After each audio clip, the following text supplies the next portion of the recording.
Welcome to New North, a podcast where we interview great people redefining life after 50, who have perfected the art and science of successful longevity.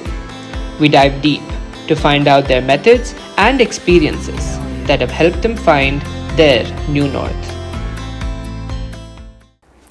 Welcome to New North. It is often said that life is a mountain that you climb up to 50 only to descend after that. What if that is a lie? What if the first 50 years is the training data that you use to accomplish your life's real mission in the second half? In this series, we are evangelizing a radical idea that learning is the new medicine for aging. In conversations about longevity, it is often said that the biggest threat to health is not just the physical decay, but the cognitive retirement. Today, our guest not only studied intelligence and learning, but he redefined it.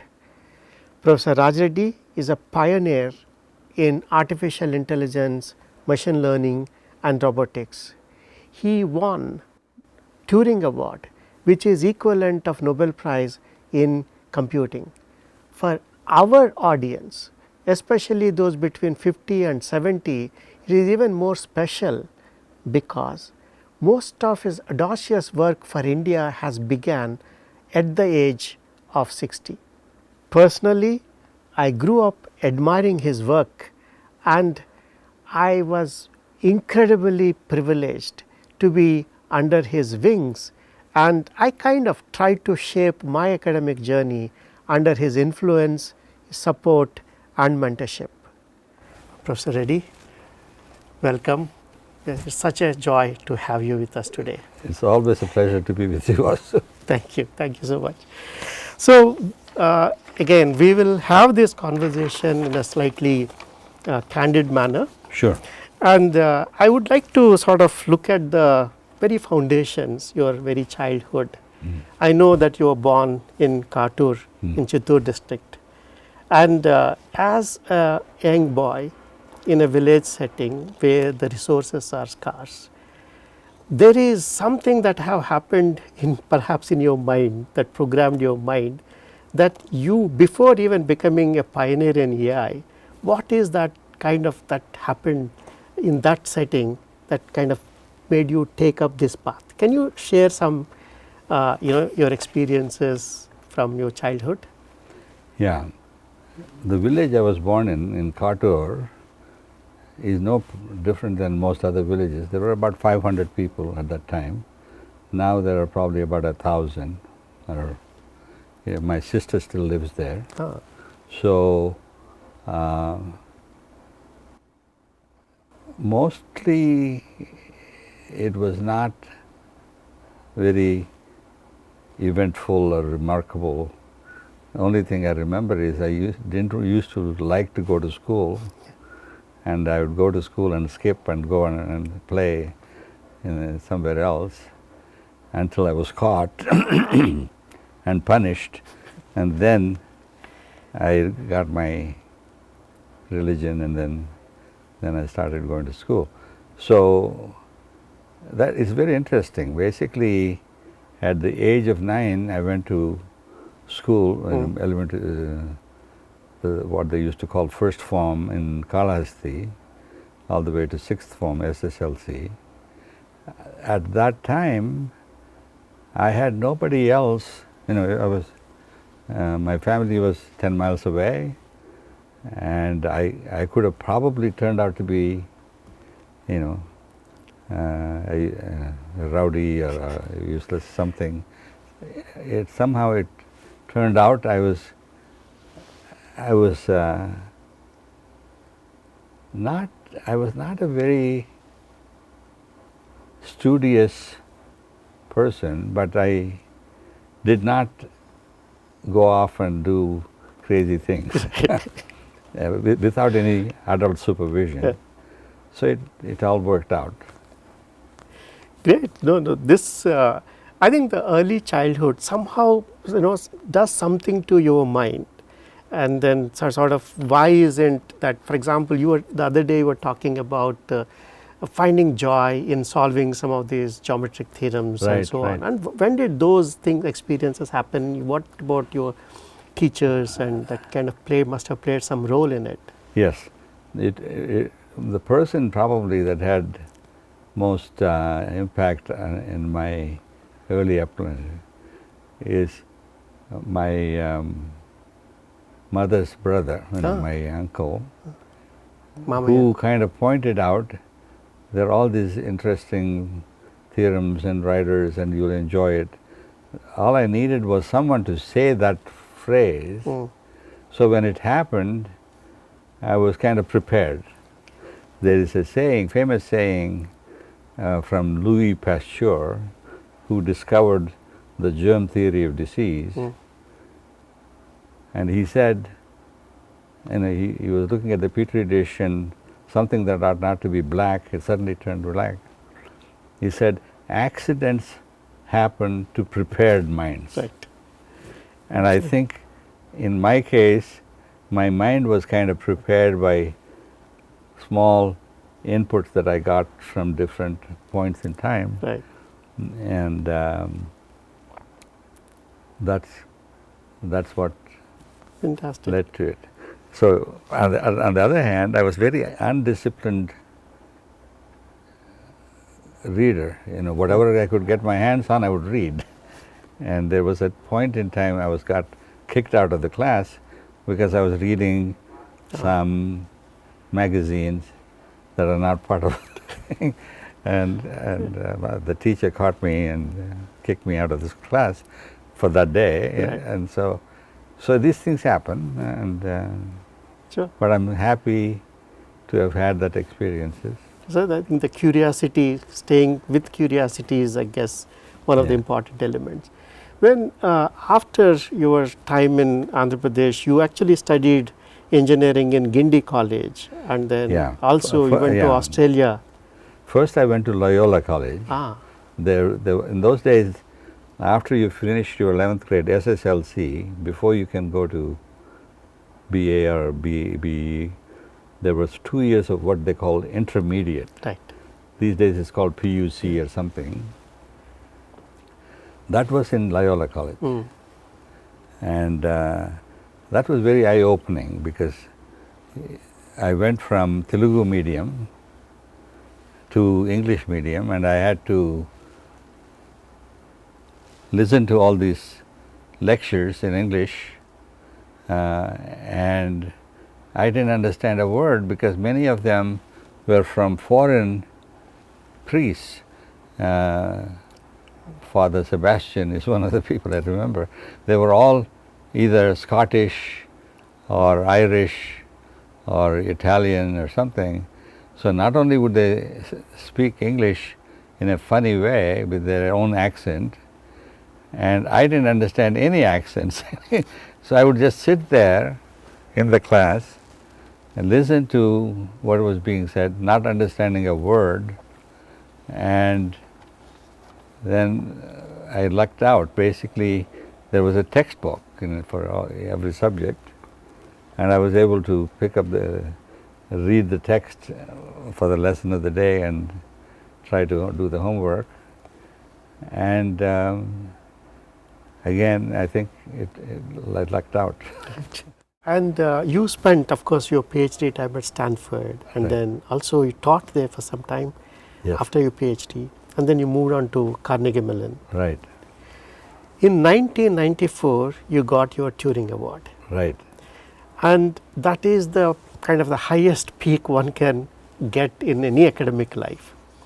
But then, next decade, you really didn't spend in victory laps, but actually you spent building institutions after institutions. So from a star researcher to an architect of others, or institution building, nation building. So how did that transition happen in your mind? How did these priorities change? How did I end up creating IIIT or RGUKT. RGUKT? I didn't create it. Basically, IIIT was created by Chandrababu Naidu.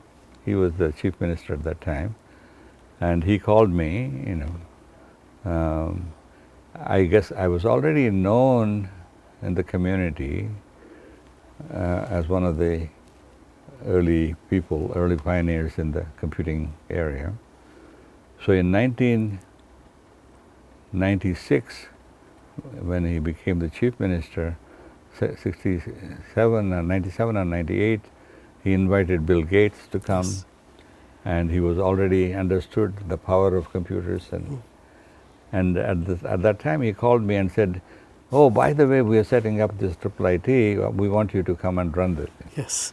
I said, "I can't run it. I'm already have 2 or 3 full-time jobs," because I was also not only head of the robotics, and I was also in Paris working with the government there on a place called Centre Mondial.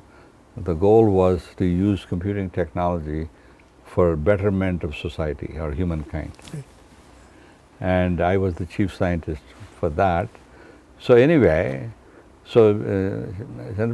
I said, "I'll know what I'll do. I'll be the chairman and come and visit and so on. But we need to hire somebody else." Right. So it so happened Rajiv Sangal was already here, Right. and we had a professor from Illinois, Narendra Ahuja. Narendra Ahuja, who I convinced him to kind of come, take a leave of absence to come and set up the thing. The two of them did a great job kind of setting the foundations for the institution. And Rajiv Sangal was very central to that. Right. And after that, the new director, PJN, and the current director are all examples of that. So, and after 25 years, from 1998 to now as the chairman, I finally said that should be enough. So I stepped down, I think last year, a year and a half ago, and it turned out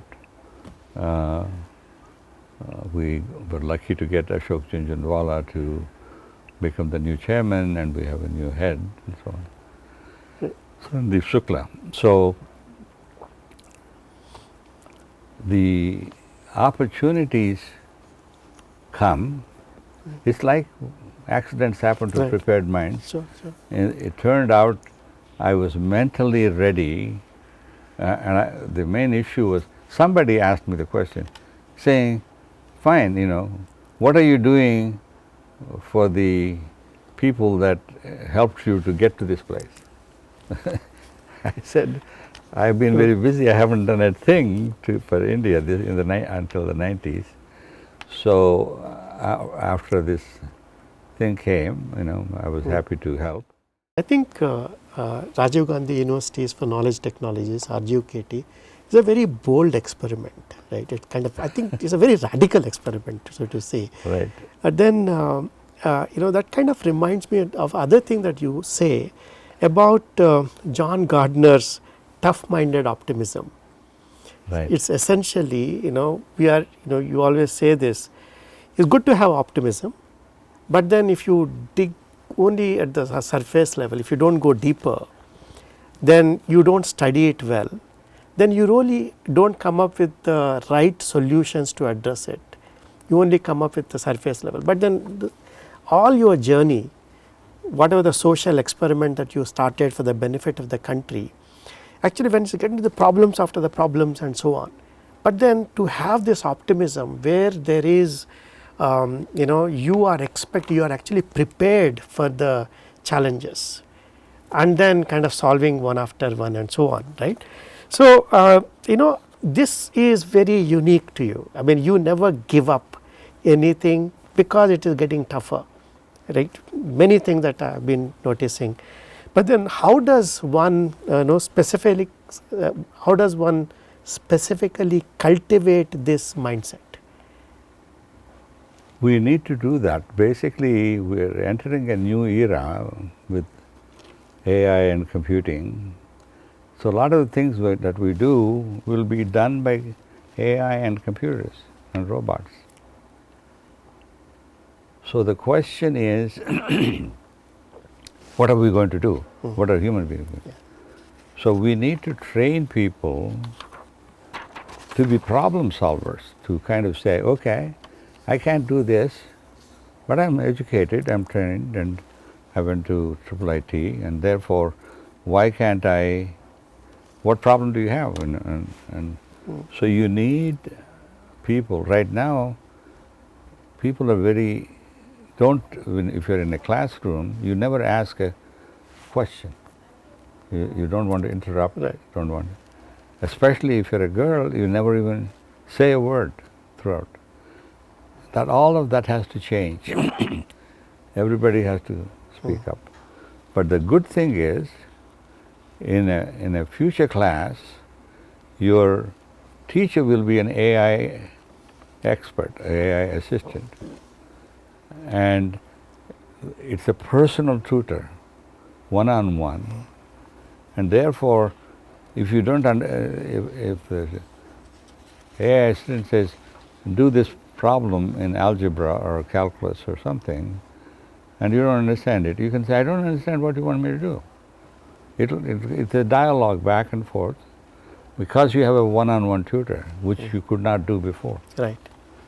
And those are the opportunities that will come. And the people in places like IIIT, they are the best. They are the cream of the crop. Maybe top 1% or top 0.1% of all the students. And so what we need to do is give them the right tools so that they can lead this transformation in the way humanity or human beings will be working, living and learning and working in the future. Absolutely. So, you talked about RGUKT, which is a university that is looking at the local best in a rural setting, and then give them a platform to flourish later. So, I would like to kind of do a thought experiment with you. If you were to set up a university for the older people after 50, let's call it as a super ager university, what would be your recommendations and what should they learn? Because it's specifically important for our audience, because they wanted to cultivate their cognitive abilities and actually stay on in the game for longer. So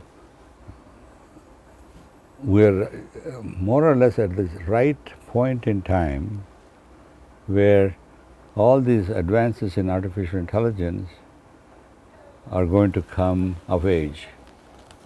So you will be able to buy a smartphone which will have computational capability which is a million times more than what we have now, and that is a billion times more powerful than the computers I worked on in 1960. So we are talking about 10 to the 15, and we call it Einstein in your pocket. Everybody will have an Einstein in their pocket. And then you are, let's say, 60 or 70, and you say, I don't know what to do, Einstein, what do you want me to do? The Einstein says, well, there are lots of things you could do, people of your age, and what would you like to do? You want to be a scientist, or a farmer, or an actor, or whatever. You say, I don't know, but I'm willing to try. Right. So you start with one of them. You say, I want to be a farmer.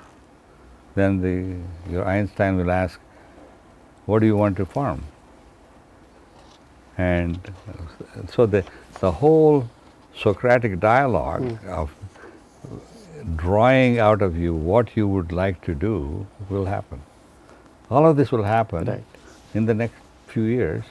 You will have a smartphone, which is much more powerful. It may not be the petaflop in your pocket that I was thinking about. That will happen 5, 10 years from now. It'll be a very different, exciting world, and I hope I'm still around. And, You will be. So, to kind of end the conversation, looking back from a small boy in Katur to what you are today, especially, I mean, in the second half of your life, what is the definition of success that you feel, for others also to emulate?